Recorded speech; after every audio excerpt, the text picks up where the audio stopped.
और इस वक्त की ब्रेकिंग न्यूज आपको बता दें, जम्मू कश्मीर में सुरक्षा बलों को बड़ी कामयाबी मिली है। कुलगाम एनकाउंटर में 2 आतंकी मारे गए हैं। इलाके में सुरक्षा बलों का बड़ा सर्च ऑपरेशन लगातार जारी है। तो ऑपरेशन ऑल आउट के तहत सुरक्षा बलों को एक बार फिर बड़ी कामयाबी यहां पर मिली है। कुलगाम एनकाउंटर में सेना के जवानों ने 2 आतंकियों को मार गिराया है। इस एनकाउंटर के बाद वहां पर सर्च ऑपरेशन लगातार जारी है। तो ऑपरेशन ऑल आउट लगातार घाटी में चल रहा है। एक तरफ जम्मू कश्मीर में चुनावों की कवायद, परिसीमन की कवायद लगातार तेज हो रही है, दूसरी तरफ सुरक्षा बल और सेना के जवान वहां पर आतंकियों का सफाया भी कर रहे हैं। इसी कड़ी में आज कुलगाम में सेना के जवानों ने 2 आतंकियों को मार गिराया गया। चलिए इस खबर पे और ज्यादा अपडेट के लिए अब सीधा रुकते हैं हमारे संवाददाता आसिफ का। आसिफ, क्या कुछ जानकारी मिल पा रही है? 2 आतंकियों को मार गिराया गया, क्या अभी भी एनकाउंटर चल रहा है या खत्म हो गया?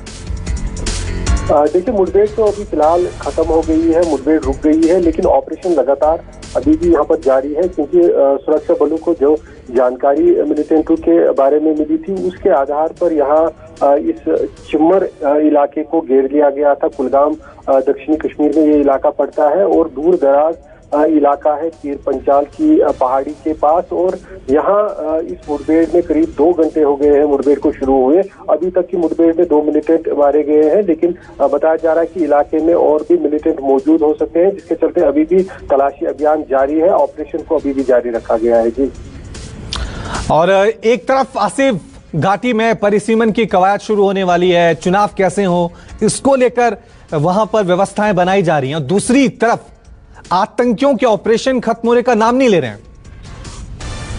बिल्कुल, पिछले कुछ दिनों से लगातार देखा जा रहा है कि जो मिलिटेंसी की वारदातें हैं उनमें तेजी देखी जा रही है। एक तरफ श्रीनगर के इलाके में कई जगहों पर मिलिटेंटों के हमले सामने आए, लेकिन साथ साथ फोर्सेस का जो मिलिटेंटों के खिलाफ अभियान है वो भी लगातार जारी है, जिसके चलते इस तरह की मुठभेड़ सामने आ रही है। यहाँ फोर्सेस को मिलिटेंटों के बारे में सूचना मिली थी, जिसके आधार पर मिलिटेंटों के खिलाफ फोर्सेस ने ऑपरेशन शुरू किया और उसी दौरान ये कामयाबी मिली है। सिक्योरिटी फोर्सेस को 2 मिलिटेंट मार गिराए गए हैं और इनके पास से हथियार भी बरामद कर दिया गया है। और साथ ही साथ ये भी माना जा रहा है कि इलाके में अगर और भी कोई मिलिटेंट है तो उनको ढूंढने की भी कवायद लगातार जारी है। जी, बहुत बहुत शुक्रिया आसिफ तमाम जानकारी के लिए। रुक करते हैं अगली बड़ी खबर का। दिल्ली के गाजीपुर बॉर्डर पर किसानों और बीजेपी कार्यकर्ताओं के बीच झड़प हुई है। इस झड़प में बीजेपी नेता की गाड़ी में तोड़फोड़ भी हुई।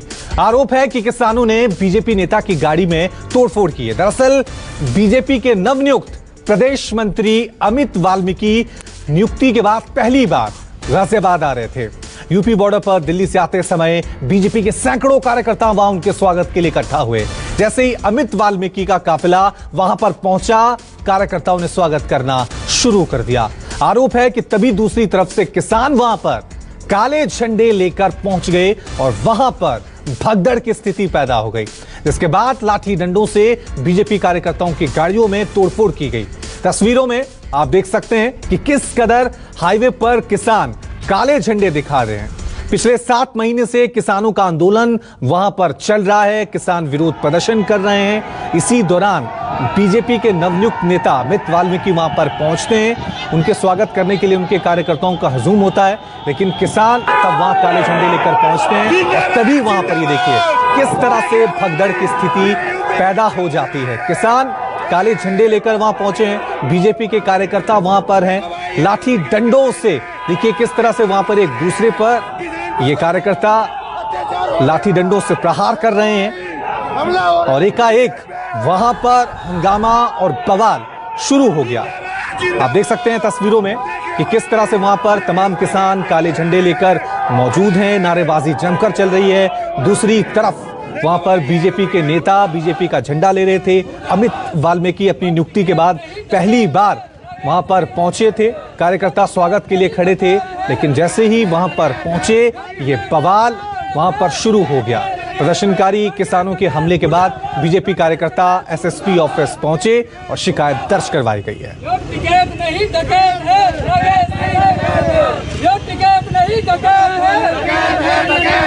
हम गाड़ी वहाँ स्वागत कर रहे थे, कहाँ पे शिकायत आया यूपी गेट पे, टिकैत आया अपने साथ अपने आदमियों को लेके, उन्होंने हथियार लेके, वर्षा लेके, लोहे के डंडे सारे से लेके सब गाड़ी वाड़ी फोड़ दी, सब कुछ कम से कम 70-80 गाड़ी फोड़ी है। महिलाओं के भी चोट लगी है, महिलाओं के चोट लगी है। आम जो बाइकें जा रही थी उनको चोट आई है। फरसे से हमला करा गया, ये पूरा फरसे से, ये पूरा फरसा मारा गया। इस वक्त मैं गाजीपुर बॉर्डर के ठीक पास मौजूद हूँ। एक तस्वीर दिखाना चाह रहा हूँ। यहाँ पे एकाएक तस्वीर बदलनी शुरू हो गई थी जब बीजेपी के जो राज्य मंत्री बताए जा रहे हैं, जो अमित वाल्मीकि, वो यहाँ गाजियाबाद पहुँच रहे थे दिल्ली से। यहाँ स्वागत के लिए कुछ कार्यकर्ता मौजूद थे पहले ही। यहाँ ये बॉर्डर एरिया है और यहाँ पे कुछ ही दूरी पर तमाम जो कार्यकर्ता हैं फूल मालाओं से स्वागत करने की तैयारी कर रहे थे। दूसरी तरफ ये तस्वीर है जो किसानों का यहाँ मंच लगा है। यहाँ तमाम कार्यकर्ता किसान थे और बताया जा रहा है कि जैसे ही वो यहाँ पहुँचे काले झंडे दिखाने शुरू कर दिए। जब किसान इस तरफ आए तो विवाद बढ़ा, कहीं ना कहीं हिंसक हो गया और गाड़ी में तोड़फोड़ भी की गई, मारपीट की जैसी बातें सामने आ रही है। मेरे साथ नेगी जी हैं जो कार्यकर्ता हैं, उस वक्त अमित वाल्मीकि जी के साथ ही थे। क्या हुआ था? आज सुबह 9:30 बजे से हम लोग जो है राज्य मंत्री जी का स्वागत के लिए खड़े थे यहाँ पे। 10 बजे के लगभग जैसे मंत्री जी आते हैं, पहले इन लोगों की तरफ से कोई प्रतिक्रिया नहीं थी। जैसे मंत्री जी की गाड़ी सामने से आती है, सामने से कूद करके 200-300 लोग आते हैं जो डंडे से लैस थे, तलवार से लैस थे, लोहे के रॉड से लैस थे और किसी के हाथ में कट्टे भी थे। वो आते और सीधा जो है भाजपा कार्यकर्ता सब पे मंत्री जी पे आक्रमण करते हैं। हमारे कई गाड़ियां तोड़ी गई, मंत्री जी की गाड़ी तोड़ गई, महिलाओं के साथ दुर्व्यवहार किया गया, कई की साड़ी खींची गई। ये बड़ी बदतमीजी इन लोगों के साथ की, इन लोगों ने हमारे साथ करी है। हमारे काफ़ी कार्यकर्ता घायल हैं और बहुत बड़ा नुकसान इन लोगों ने किया है। अच्छा, ये जो था कि ये जो घटना था इसी सड़क पर हुई है? जी हाँ, बिल्कुल। हम लोग एलिवेटर रोड के सामने कोने पे खड़े थे। वो यहाँ से सीधा जाना चाहते थे, रुकना नहीं चाह रहे? हाँ, बिल्कुल। स्वागत करा, उसके बाद सीधा निकलना चाह रहे थे क्योंकि लोग केवल स्वागत के लिए तक थे। हम लोग खड़े हुए यहाँ पे। किसान यहाँ पे बता रहे हैं। देखो, किसान जो ये थे 200-300 लोग थे जो सामने से डंडे तलवार लेकर के वो लेकर के आए थे। उसके बाद सीधा आक्रमण, हमारे पास ऊपर आक्रमण। बहुत लोगों को चोटें लगी है। कम से कम 15-20 गाड़ियाँ का जो डैमेज है, मंत्री जी की गाड़ी की भी डैमेज है। आप लोगों को सारी फुटेज भी नजर आएंगे, गाड़ी भी नजर आएंगे आपको। बिल्कुल, ये तस्वीर है उसी जगह की जहाँ पे बताया जा रहा है कि घटनाक्रम यहाँ पे हुआ है। तस्वीर यही थी कि स्वागत की तैयारी बीजेपी कार्यकर्ता कर रहे थे, जो अमित वाल्मीकि हैं उनको आना था। दूसरी तरफ किसानों का मंच सजा है, वहाँ से किसान आते हैं, इस तरह की बातें हैं। लेकिन तस्वीर यही है कि पुलिस इस मामले की जांच कर रही है क्योंकि कंप्लेंट दी गई है और जिस तरीके से पुलिस बल भी तैनात किया गया है इस तरफ और जिस तरीके की तैयारी है, ये साफ है कि जिस तरीके का माहौल यहाँ बना, फिलहाल पुलिस पूरे मामले की जाँच कर रही है। कैमरामैन संजय के साथ राहुल प्रकाश, दिल्ली। वहीं गाजीपुर बॉर्डर पर हुए हमले पर किसान नेता राकेश टिकैत का बयान सामने आया। टिकैत ने कहा कि वो लोग बीजेपी के कार्यकर्ता नहीं थे, भाड़े के थे। सुनिए क्या कुछ कहा है। कोई कार्रवाई नहीं करी, हमारी ये है कि उनको गिरफ्तार करो उनको। और अगर वे असली पार्टी के कार्यकर्ता थे, पहले तो आवे ही नहीं थे, बीजेपी के थे, अपने झंडे छोड़ के यहाँ पे और फिर भाग गए, तो इसका मतलब किराए के थे। बीजेपी के होते तो बीजेपी के तो नहीं हो सकते। चलिए, इस खबर पे और ज्यादा अपडेट के लिए अब सीधा रुख करते हैं हमारे संवाददाता राहुल प्रकाश का। राहुल, जो तस्वीरें सामने आई हैं वाकई में वो चौंकाने वाली हैं। आंदोलन चल रहा है, शांतिपूर्ण तरीके से चल रहा है, लेकिन अगर ये जो तोड़फोड़ हुई है, लाठी डंडों से हमला हुआ है, किसानों ने किया है, फिर सवाल तो जरूर उठेंगे। ये आंदोलन का कौन सा तरीका है, विरोध प्रदर्शन का कौन सा तरीका है?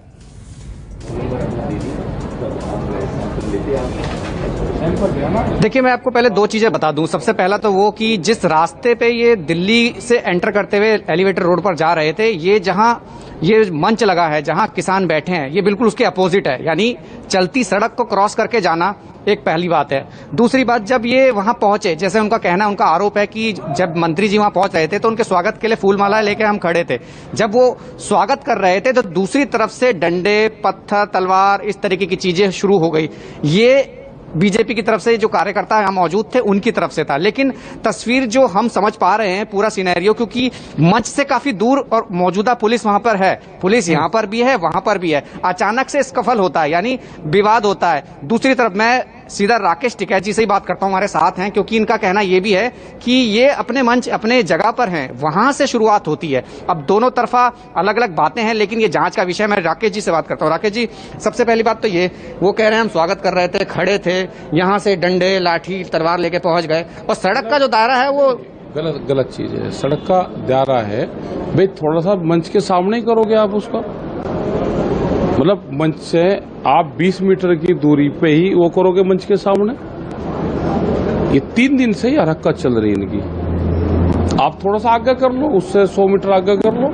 सड़क तो बहुत लंबी है, तो हरिद्वार तक जाती है, उससे 100 मीटर आगे कर लो आप वहाँ पे। तो मतलब ये है कि वो 3 दिन से कर रहे थे, तो आप 3 दिन से आपकी तरफ से कर रहे हैं। 3 दिन से वे चीजें कर रहे हैं, पत्थरबाजी कर रहे हैं, ढोल बजा रहे, वहीं वो लगा के गाली गलौज करते हैं वे। तो आज अचानक ऐसा क्या होगा, इसका फल क्यों हो गया? वो ये वहाँ पर अपने लोग भी वहाँ पे ही आए, फिर वे काले झंडे लेकर आगे वहाँ पे इन्होंने गाली गलौज करे। नहीं, किसान क्यों आएगा भाई, घर पर तो वे आ रहे हैं ना हमारा कोई बीजेपी का हम चलते हुए गाड़ियों कुछ कह रहे हैं। वे रोक के 300 आदमी गाली गलौज कर रहे, वो कर रहे, वहां पर आने के गाली दे रहे अपने संगठन के लोगों को, ढोल बजा रहे आप उनकी तरफ को वहां को करके। आप मंच से 20 मीटर की दूरी पे आप काम कर रहे, 20 मीटर भी नहीं है, 20 फीट की दूरी पे। तो ये जो स्कफल है ये उनकी तरफ से पहले हुआ है? हमारा को मतलब है सड़क पर चलते हुए आदमी को हम छेड़ेंगे? वो क्या? आप रोक कर वहाँ पे और मंच पे आप न्यूसेंस करोगे, 20 फीट की दूरी पे है वहाँ पे, वहाँ तक उस तो आप जाओगे, पत्थरबाजी करोगे आप वहाँ पे जाके। उन्होंने तो ये कह दिया है कि वहाँ से आ गए किसान, आ गए उठ के, उन्होंने पत्थर चलाने शुरू कर, तलवार तक की बात कर दी उन्होंने। तो मतलब आए क्यों हुए वहाँ पे? इन्होंने हरकत करी ना पहले वहाँ पे, ये 2 घंटे से खड़े वहाँ पे, 2 घंटे से तो हमने कुछ नहीं कहा किसी को। तो आपके जो किसान भाई हैं उनको भी चोटें आई हैं क्या? लग रही, उनके भी चोट लग रही। उन्होंने तो कंप्लेंट दे दी, क्या आप भी कंप्लेंट देंगे? तो दे रहे, कंप्लेंट जा रही है हमारी भी, उनके खिलाफ कार्रवाई होनी चाहिए। जब 3 दिन से थे, आपने उससे पहले भी उससे पुलिस को सब बता रखा भाई, पुलिस की मिली भगत है, पुलिस की मौजूदगी में है, पुलिस की मिली भगत है। पुलिस नहीं कर रही तो ये है कि भाई जनता को भिड़वा दो और फिर ये कह दो ये तो कार्यकर्ता थे जी, हमारा कुछ नहीं। 3 दिन हो गए थे, आज तीसरे दिन अचानक से ऐसा क्या माहौल बन रहा था ऐसा? अब आ रहे हैं वहाँ पे, गाली गलौज कर रहे हैं, ढोल बजा रहे वहाँ पे आने के।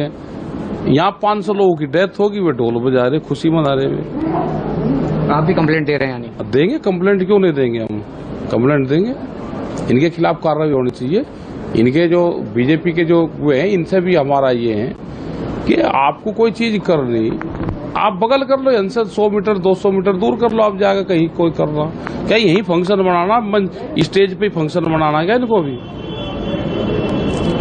अपना दूसरा स्टेज लगा लो भाई, इनसे 1 किलोमीटर आगे लगा लो, 200 मीटर आगे लगा लो, या 20 फीट की दूरी पे ही लगाओगे।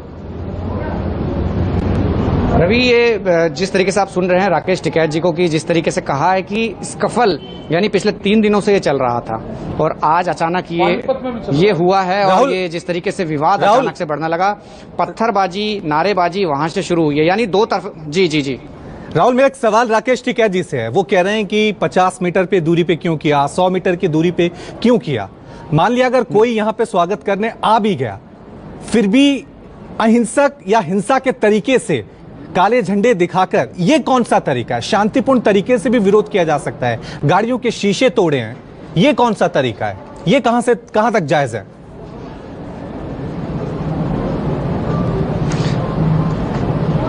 देखिए राकेश जी, आप भी यहाँ बैठे हैं, 7 महीने आपको हो गए हैं, जिस तरीके से 30 मीटर 50 मीटर की दूरी पर वो पहुंचे हैं, वो अपना कर रहे हैं, तो काले झंडे दिखाना कितना वाजिब है? क्योंकि आप लोगों की तरफ से काले झंडे दिखाए गए हैं, कि काले झंडे किसानों की तरफ से दिखाए गए हैं, उसके बाद ये शुरुआत। किसानों ने भी दिखाए गए होंगे, वे कर क्या रहे थे वहाँ पे? काले झंडे 2 घंटे से वे खड़े वहाँ पे गाली गलौज कर रहे हैं वहाँ पे। अगर किसानों ने काले झंडे दिखा दिए तो पत्थर मारोगे क्या? क्या लेना है वे यहाँ पे? वे लेने क्या है? कोई यहाँ कोई वो स्टेडियम है, यहाँ क्या है? यहाँ पे वो तो कह रहे हैं स्वागत करने के लिए खड़े थे। स्वागत यही करेंगे, वे स्टेज पे स्वागत करेंगे, मतलब यही करेंगे क्या? स्वागत स्थल है ये। ठीक है राहुल, ठीक है राहुल, इस वक्त की एक और बड़ी खबर अपने दर्शकों को बता दें, क्योंकि लगातार जिस तरह से घमासान आगे बढ़ा है उसको लेकर जांच होना बहुत जरूरी है। और अब बात करते हैं पंजाब के सियासत की। पंजाब कांग्रेस के नेता नवजोत सिंह सिद्धू और सीएम कैप्टन अमरिंदर सिंह के बीच विवाद पर दिल्ली में लगातार मंथन जारी है। राहुल गांधी से दोबारा मिलने पहुंची प्रियंका गांधी। सोनिया से मुलाकात के बाद राहुल से मिलने पहुंची हैं प्रियंका गांधी। आज सुबह नवजोत सिंह सिद्धू ने प्रियंका गांधी से मुलाकात की थी। 3 बजे कांग्रेस पंजाब कमेटी की बड़ी बैठक भी होने जा रही है। तो कैप्टन अमरिंदर सिंह और नवजोत सिंह सिद्धू के बीच जो दूरियां आई हैं, क्या वो कम होंगी? विधानसभा चुनावों से पहले ये जो दोनों का एक घमासान चल रहा है अंदर ही अंदर, क्या उसे दिल्ली हेडक्वार्टर से कम किया जा सकता है? क्योंकि आज सुबह ही नवजोत सिंह सिद्धू प्रियंका गांधी से मिलने पहुंचे थे। अब प्रियंका गांधी इस मुलाकात के बाद राहुल गांधी से मिलने पहुंची है। आज कांग्रेस पंजाब कमेटी की बैठक भी होने जा रही है। इस बैठक के बाद क्या निर्णय लिए जाएंगे, यह भी देखने वाली बात है, क्योंकि नजदीक अब विधानसभा चुनाव जैसे जैसे आ रहे हैं, उसको देखते हुए कांग्रेस को यह डर भी सता रहा है कि कहीं यह विवाद पार्टी के लिए बड़ा नुकसान ना साबित हो जाए। क्योंकि कैप्टन अमरिंदर सिंह और नवजोत सिंह सिद्धू के बीच एक दूसरे के खिलाफ शुरुआत बयानबाजी से हुई, लेकिन अब ऐसा लग रहा है कि कांग्रेस जिस तरह से इस विवाद को अंदर ही अंदर सुलझाने की कोशिश कर रही है, वो एक बड़ी मुहिम के तौर पर देखा जा रहा है। यही वजह है कि लगातार पंजाब से कांग्रेस के तमाम नेता, पहले कैप्टन अमरिंदर सिंह भी दिल्ली आए थे, उन्होंने भी तमाम दिग्गज नेताओं से, हाईकमान से बातचीत की थी। अब नवजोत सिंह सिद्धू भी एक बार फिर दिल्ली पहुंचे हैं। मुलाकात प्रियंका गांधी से होती है, उन्होंने अपना पक्ष वहां पर रखा है। और इस मुलाकात के बाद एक और घटनाक्रम जो होता है वो ये कि प्रियंका गांधी इस मुलाकात के बाद राहुल गांधी से मिलने पहुंच जाती हैं। चलिए, इस खबर पे और ज्यादा जानकारी के लिए हमारे साथ हमारे पॉलिटिकल एडिटर रमन बने हुए हैं और साथ में कुंदन भी हमारे साथ बने हुए हैं, जो सुबह से इस पर अब लगातार नजर बनाए हुए हैं। कुंदन, आपके पास में सबसे पहले रुक करता हूं, क्योंकि नवजोत सिंह सिद्धू प्रियंका गांधी से मिले, मुलाकात हुई, अब प्रियंका गांधी राहुल से मिलने जा रही हैं। तो कोशिश की जा रही है जो दूरियां हैं कैप्टन और सिद्धू के बीच वो कम की जाएं, लेकिन हो नहीं रही हैं, क्योंकि दिनों दिन ये झगड़ा बढ़ता ही जा रहा है।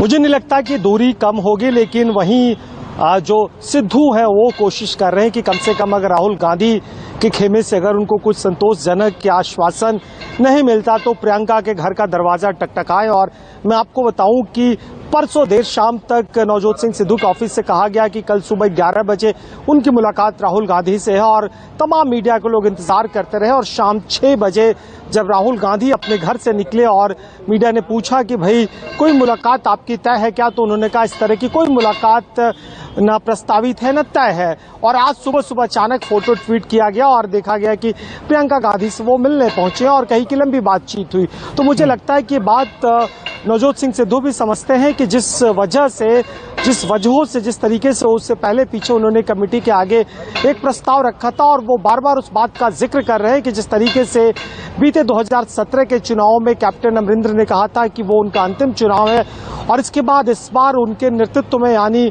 उनके लीडरशिप में चुनाव लड़ा जाए और कम से कम प्रदेश अध्यक्ष या फिर मुख्यमंत्री पद के उम्मीदवार के तौर पे सिद्धू का नाम आगे किया जाए।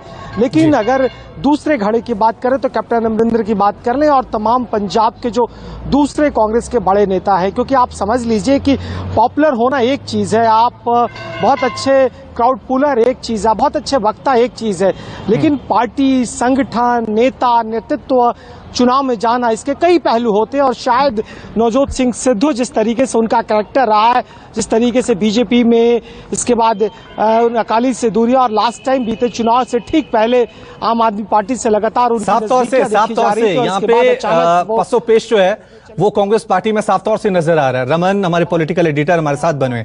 रमन, अब चाहे राहुल गांधी की बात करें, प्रियंका गांधी की बात करें, पसोपेश की स्थिति बनी हुई है। कैप्टन पंजाब में बड़ा चेहरा है, संगठन को यहां तक लाने में उनका बहुत बड़ा रोल रहा है, लेकिन अब जब ये दोनों एक साथ आने को तैयार नहीं है, कैप्टन जिद पे अड़े हुए हैं वहां पर कि मुझे सिद्धू नहीं चाहिए, अब आगे क्या कदम उठा सकती है दिल्ली से, क्या कदम उठाए जा सकते हैं? देखिए, इस पूरे घटनाक्रम में अगर आप गौर करें तो कांग्रेस महासचिव जो कि उत्तर प्रदेश की प्रभारी हैं प्रियंका गांधी, कांग्रेस का क्या हाल है वो नहीं चाहती कि पंजाब पर सामने नजर आएगी कि उन्होंने नवजोत सिंह सिद्धू से मुलाकात की और मुलाकात के बाद नवजोत सिंह सिद्धू ने उस फोटो को अपने ट्विटर हैंडल पे, फेसबुक पे डाला, उसके बाद प्रियंका गांधी ने भी अपने फेसबुक पे डाला और मुलाकात के बाद वो राहुल गांधी से मिलने गई और राहुल गांधी से मुलाकात के बाद सोनिया गांधी से मुलाकात हुई उनकी, और अभी सोनिया गांधी, प्रियंका गांधी और राहुल गांधी तीनों एक साथ बैठे हुए हैं। यानी कि पंजाब में जो सियासी संकट है, कांग्रेस पार्टी के अंदर जो सियासी घमासान है कैप्टन अमरिंदर सिंह और नवजोत सिंह सिद्धू के बीच में, उसको सुलझाने के लिए कड़ी मशक्कत करनी पड़ रही है, क्योंकि 3 सदस्यीय कमेटी का गठन भी किया गया, जिसके अध्यक्ष मल्लिकार्जुन खड़गे, हरीश रावत जो कि पंजाब के कांग्रेस प्रभारी हैं, और जेपी अग्रवाल, तीनों सदस्यों की कमेटी की रिपोर्ट सोनिया गांधी को सौंपी जा चुकी है। और उस रिपोर्ट में ये कहा गया है कि कैप्टन अमरिंदर सिंह को नजरअंदाज नहीं किया जा सकता, क्योंकि उनके बिना पंजाब कांग्रेस चुनाव में नहीं जा सकती। लेकिन साथ ही उस कमेटी की रिपोर्ट में नवजोत सिंह सिद्धू की अहमियत को भी स्वीकार किया गया और कहा गया कि नवजोत सिंह सिद्धू का पार्टी को पूरा इस्तेमाल करना चाहिए, अगर जरूरत हो तो उनको संगठन में भी जिम्मेदारी दी जानी चाहिए, साथ ही सरकार में भी जिम्मेदारी दी जानी चाहिए। लेकिन कैप्टन अमरिंदर सिंह नवजोत सिंह सिद्धू को पंजाब कांग्रेस का अध्यक्ष बनाए नहीं देखना चाहते और उन्होंने खुलकर इसका विरोध किया है। लेकिन नवजोत सिंह सिद्धू चाहते हैं कि उन्हें अमरिंदर सिंह की कैबिनेट में कोई जगह नहीं चाहिए, कोई अहमियत नहीं चाहिए, उन्हें पंजाब कांग्रेस की कमान सौंपी जानी चाहिए, ताकि वो फिर से एक बार कांग्रेस पार्टी की सरकार पंजाब में बनाए। बहुत बहुत शुक्रिया आप दोनों का तमाम जानकारी के लिए।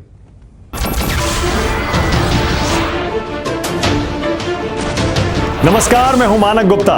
अगर आपको हमारा ये वीडियो पसंद आया हो तो इसे लाइक और शेयर जरूर करें, और हां, हमें सब्सक्राइब और फॉलो करना ना भूलें, ताकि आप देश और दुनिया की कोई खबर मिस ना करें। तो जुड़े रहिए हमारे साथ और देखते रहिए News 24।